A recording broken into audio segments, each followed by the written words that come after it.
একই কেন্দ্রে এসএসসি পরীক্ষা দিতে গিয়ে পরিচয় শেরপুর সদরের মোহাম্মদ সুমন মিয়া ও শ্রীবর্দী উপজেলার আন্নি আক্তারের। ধীরে ধীরে যা রূপ নেয় প্রেমে। তবে কিছুদিন না যেতেই আন্নির মনে জায়গা করে নেয় সুমনের বন্ধু রবিন। শুরু হয় প্রথম প্রেমিকের সঙ্গে কলহ। এক পর্যায়ে সুমনকে পথ থেকে সরাতে নানা পরিকল্পনা করেন আন্নি ও রবিন। সবশেষে গেল ৪ নভেম্বর বিয়ের কথা বলে সুমনকে রবিনের বাড়ি ডেকে নেয় আন্নি। তারপর দুজন মিলে সুমনকে নির্মমভাবে হত্যা করে পুঁতে রাখে বাড়ির আঙিনায়। সন্তান বাড়ি না ফেরায় থানায় ডায়েরি করেন স্বজনরা। পরে আন্নি ও তার বাবা মা সহ কয়েকজনের নামে অপহরণ মামলা করেন সুমনের বাবা।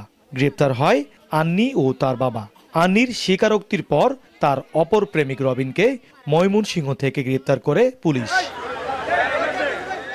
সোমবার রাতে মাটি চাপা দেওয়া অবস্থায় সুমনের মরদেহ উদ্ধার করে পুলিশ। নৃশংস এই হত্যার দৃষ্টান্তমূলক শাস্তি দাবি জানান স্বজন ও স্থানীয়রা। তাকে প্রেমের ফাঁদে ফেলায়া ষড়যন্ত্র করে নির্মমভাবে হত্যা করছে। সেরিটাকে নিয়ে যাওয়ার পরে সেরি আছে, বাবা নাই, এই সেরির ফাঁসি চাই।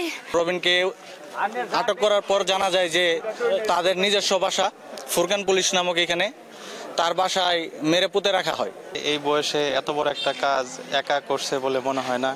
আমি চাই যে এর সাথে যদি আর কেউ জড়িত থাকে তাদের যেন শাস্তি হয়। এদিকে সুমন হত্যার সঙ্গে জড়িত সবাইকে আইনের আওতায় আনার কথা জানায় পুলিশ। আন্নির দেয়া তথ্য মতে আজকে আমরা দুটো টিম পাঠিয়ে রবিন নামে যে ছেলেটি এই ঘটনার সাথে জড়িত তাকে ময়মনসিংহ থেকে গ্রেপ্তার করি। এর সাথে কারা কিভাবে জড়িত আমরা নিশ্চয়ই তদন্ত করে দেখব।